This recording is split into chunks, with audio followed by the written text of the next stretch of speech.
Yeah, I know him. It's going to take a while. It happened years ago. Did you know there are 3 kinds of aces? Those who seek strength, those who live for pride, and those who can read the tide of battle. Those are the 3. And him? He was a true ace. He was a fighter pilot they called Solo Wing Pixie. He was a colleague of the man I seek. 10 years ago, there was a war that engulfed the world. The Belkan War.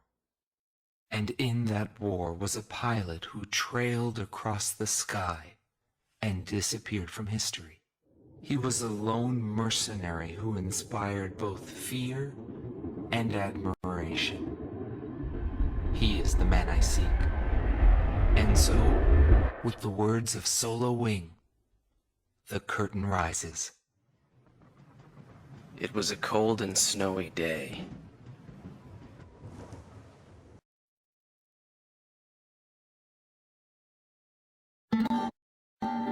Rot Team Commander, former member of the Belkan Air Force, 2nd Air Division, 52nd Tactical Fighter Squadron, Detlef Fleischer, also known as the Red Swallow.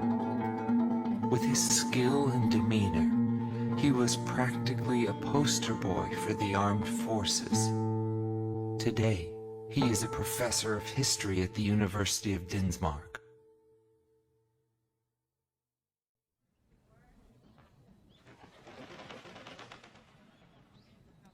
Back then, I was bursting with pride. I wanted to lead us to victory, for Belka's honor. Staying where it was nice and warm wouldn't accomplish anything. My flight's mission was to maintain air superiority in Area B7R, an essential area that we couldn't allow to be violated. That day, when I heard the order from HQ for reinforcements, I became angry. The station force was in chaos because of just 2 mercenaries. There was no way the mighty Belkan Air Force could lose to mere mercenaries. My pride was shot, and the round table was defiled. What went wrong? Whatever it may be, the fact remains I was forced to walk a different path in life than the one I had envisioned. A nation is comprised of the individuals who live in its borders. It can only become a nation when it is supported by those individuals. But mercenaries who cross lines in allegiance for money have no country to protect. They only fight for their own power and fame. But if that was the case, then why did I lose to him? Maybe not having the burden of a nation allows you to fly faster.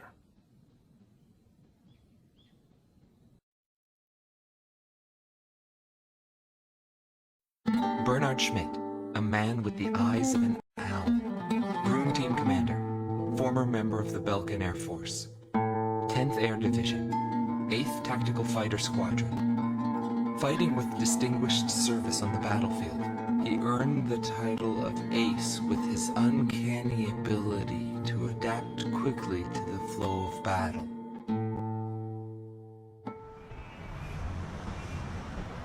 I had a bad feeling while I was flying towards the round table. Why were they having problems downing 2 mercenaries? I figured it was just temporary chaos and it'd be over by the time I got there. Pilots of the Belkan Air Force are true professionals, but when I saw the situation, I couldn't believe my eyes. I thought maybe my IFF was malfunctioning. There were still 2 enemies on the radar. Everyone else in my squadron had the same reaction. This is really happening. Every now and then, guys like that appear on a battlefield. Someone special, you know? My eyes and confirm the situation. Check the terrain, air currents, his plane, his maneuvers, and his remaining ammo. I figured I could do it. I knew what I was getting into, but he still outmaneuvered me beyond my expectation. Order is something fought on the desk of politicians. As long as they win in the end, that's all that matters. But for us, it's a matter of survival. In order to survive, you need to analyze the situation in an instant. It's the same as living in a city. The rules of this little city apply just as well to that wide open sky. That guy had the same feel about him as this city.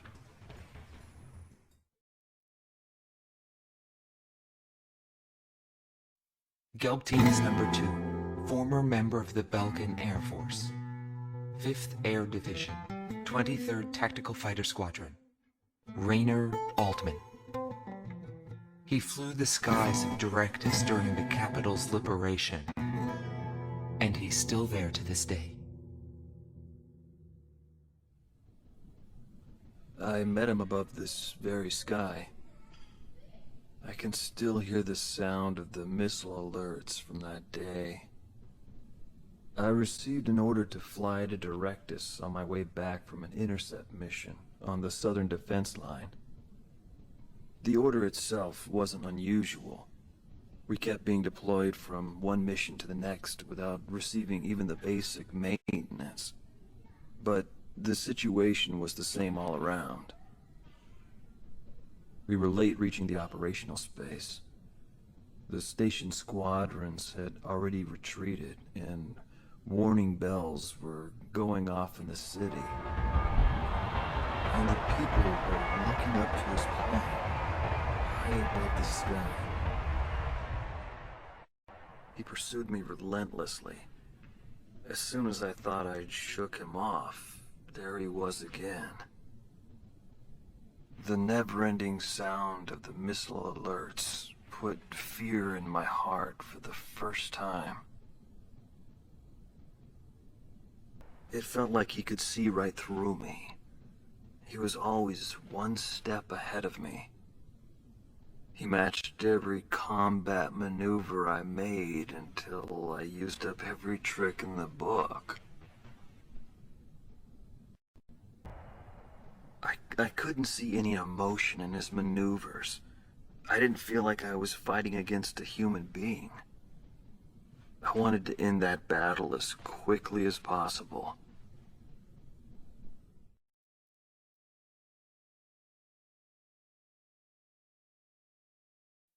Indigo Team Commander, former member of the Belkan Air Force, 7th Air Division, 51st Tactical Fighter Squadron, Dmitri Heinrich, an ace whose precision and grace in flying earned him the title of Blue Heron. Today he has his hands full with the family business. That day, right before I deployed, my airspace assignment was changed. Initially, my squadron was assigned to the stable Eastern Front. That was changed to Area B7R, the round table where casualties were recorded at a fearsome pace. It's also the place where I met him. It was just 2 planes, him and an eagle. And yet our lead force didn't stand a chance against them. I could tell he was good, and it was going to be bad for us. But there was something else I noticed. He hesitated. A vulnerability that can be exploited. I was certain I would win. The pilot was still young. He had yet to master the rules of combat. But in the end, I was shot down. I fly under the code of knighthood. It's no surprise, since we soldiers are the descendants of the Belkan Knights. We protect the meek and give our lives for honor. But that does not mean that we are generous, since generosity will cost us our lives. If the pilot survived to the end of the war, he must have carried out these rules.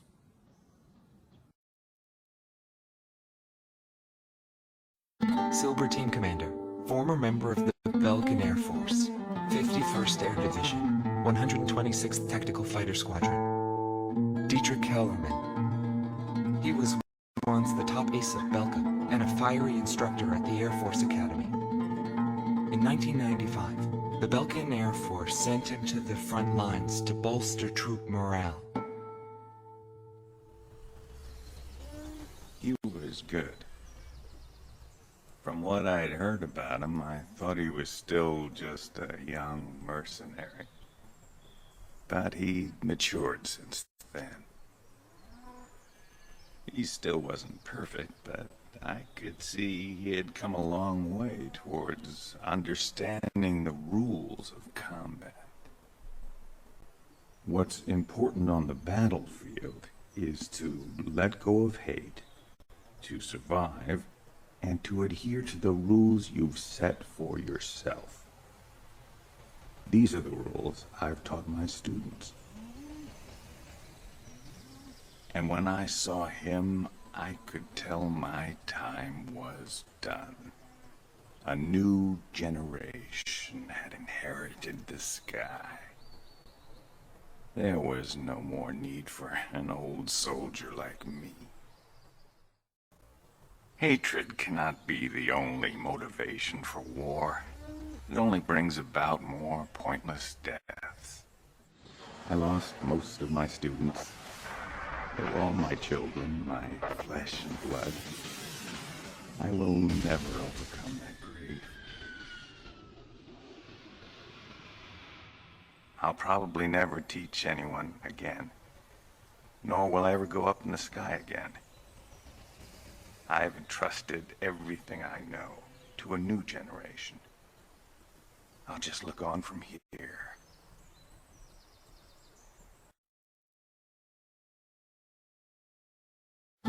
This man was head of the command group and was known as the Vulture. Schwartz Team Commander, Dominik Zubov, former member of the Belkan Air Force, 13th Night Fighter Air Division, 6th Tactical Fighter Squadron. He fled after the final battle in order to avoid prosecution for various war crimes.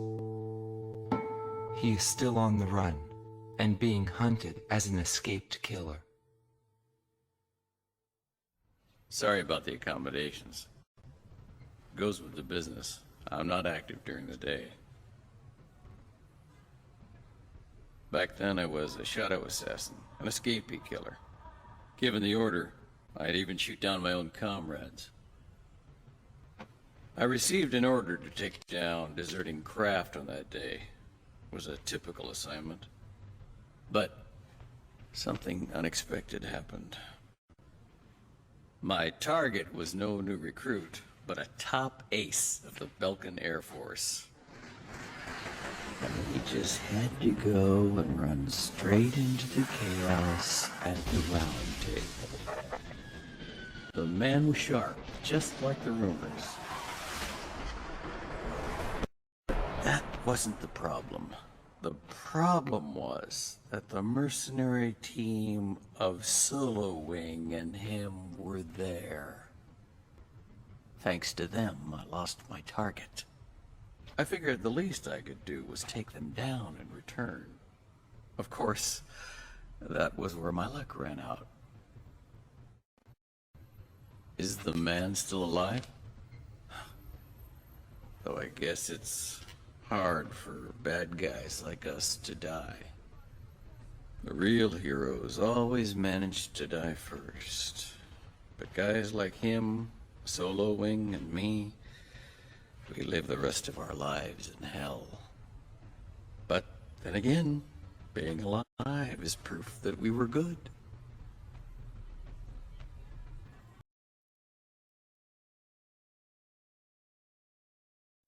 Anton Pacheco, thought to be head director of A World with No Boundaries, former member of the Belkan Air Force, 18th Air Division, 5th Tactical Fighter Squadron. In his glory days, he was a Belkan ace, and later became head of their Department of Weapons Development and Technology. But the military sent him back out on the front lines as a commander, In March of 1995, he suddenly disappeared along with his platoon and was never accounted for after that. The Belkan Air Force announced that he died in combat. Several months after that, his corpse was found close to the Belkan border. The whole story is still shrouded in mystery.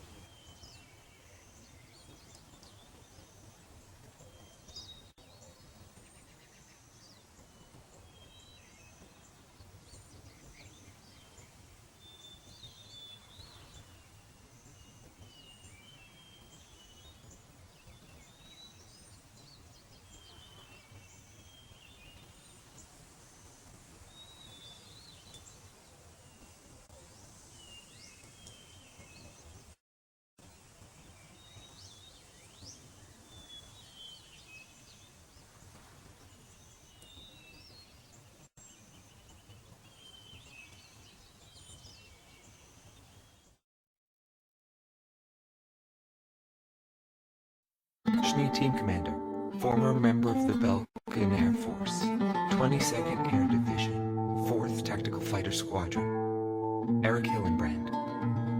He never had great ambitions. All he ever hoped for was to make a living as a regular pilot.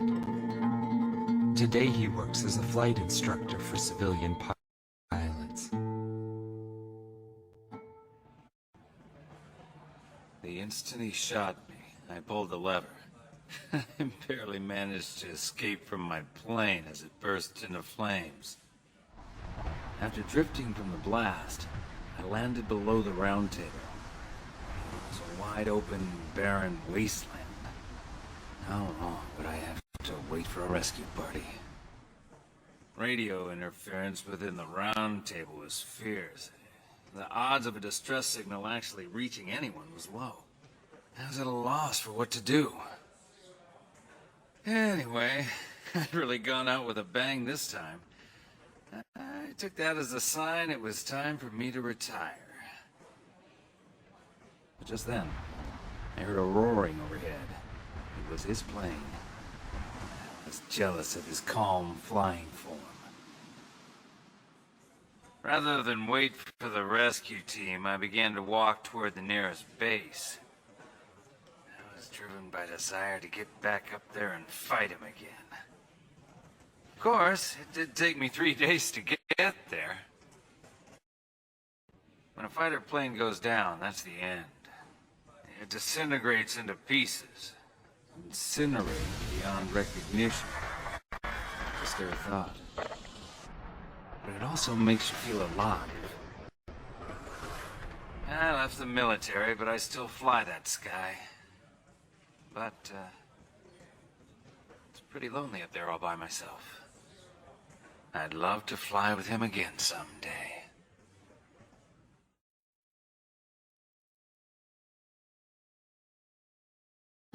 Marcela Vasquez, the Espada Team's #2 and former member of the Salpan Air Force, 9th Air and Land Division, 11th Tactical Fighter Squadron. She is thought to be a survivor of the coup d'etat squadron. She currently earns a living as a dancer. If the Demon Lord hadn't appeared, our lives might have been different.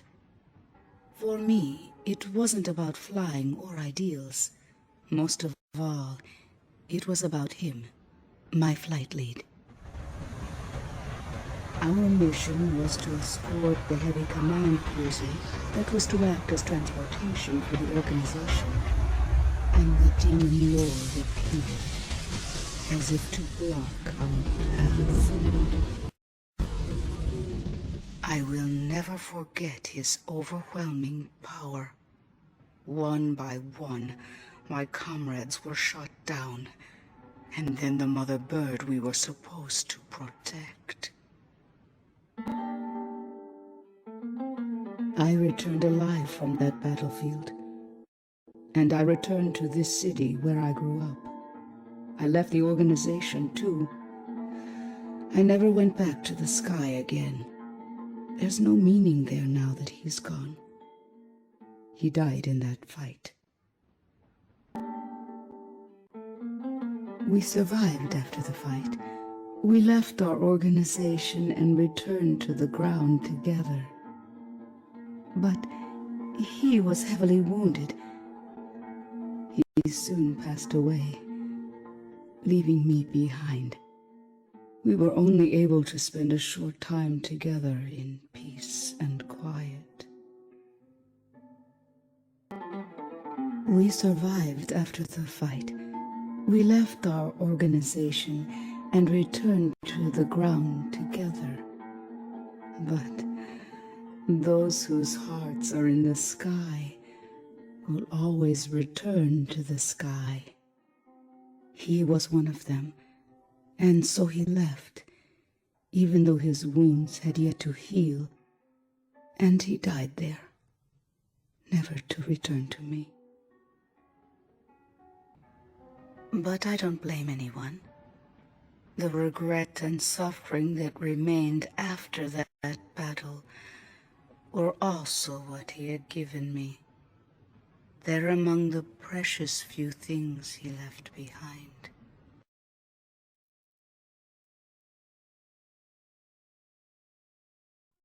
Anthony Palmer, former lieutenant of the Ocean Air Defense Force, 8th Air Division, 32nd Tactical Fighter Squadron.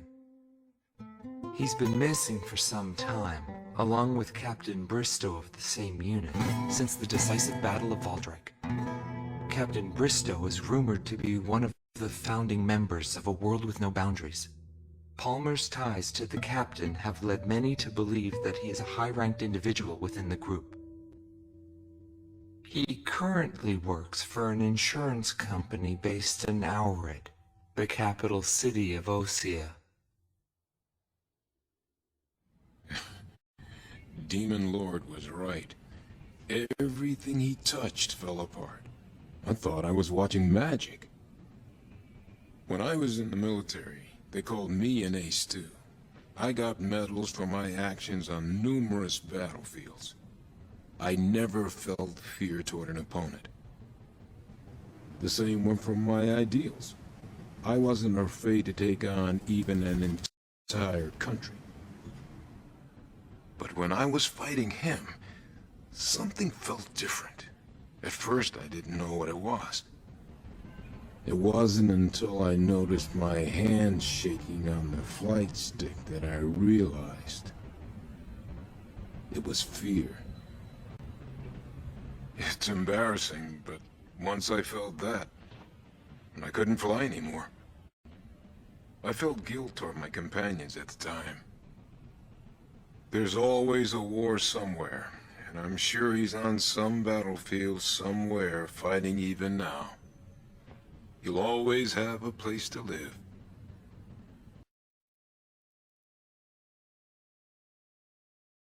Joshua Bristow, former captain of the Ocean Air Defense Force, 8th Air Division, 32nd Tactical Fighter Squadron. His actions during the Belkan War are surrounded in mystery, and he is rumored to be one of the founders of A World with No Boundaries. His whereabouts were unknown after the decisive Battle of Valdrike, but several years later he resurfaced as the leader of a terrorist organization. Today he is serving time in prison.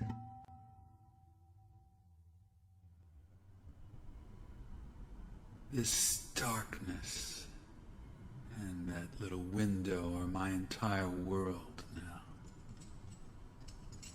I'm actually rather fond of it. The darkness envelops me in a borderless world, a world with no boundaries. He was not the reason we were unable to change the world. No matter what the desired outcome is, the world can still change as long as people expand their knowledge and desire change. Today's world has already changed from what it was back then. Also known as Solo Wing Pixie. Gong Team's number 2, and member of the Ustio Air Force, 6th Air Division, 66th Air Force Unit. That's right. This man was his buddy and his enemy. I should have died that day, but I didn't. I dragged my wounded body and reached ground zero of the nuclear detonations. A barren, empty land. I felt an unbearable sadness when I witnessed that landscape. There were still people living there. They were the ones that saved me. It may be true that the world has no need of borders, but would getting rid of them really change anything? The world won't change for the better unless we trust people. Trust is vital in a peaceful world, but that will never happen. I'm still on the battlefield. Right now I'm near a border. I want to see for myself what borders really mean, and what their volition really is. I may not find what I'm looking for, but I still want to try. Anyway, that's what I've come to believe, and I think that's enough. Will he see this video? If you do meet him, give him a message for me. Yo, buddy. Still alive? And thanks, friend. See you again. The Demon Lord of the Round Table, a warrior who soared through the Belkan War, inspiring both fear and admiration. His presence filled the skies for but a few short months before he disappeared. Apart from that, nothing is known about him. I was never able to find out what kind of a person he really was. But whenever they talked about him, they always had a slight smile on their faces.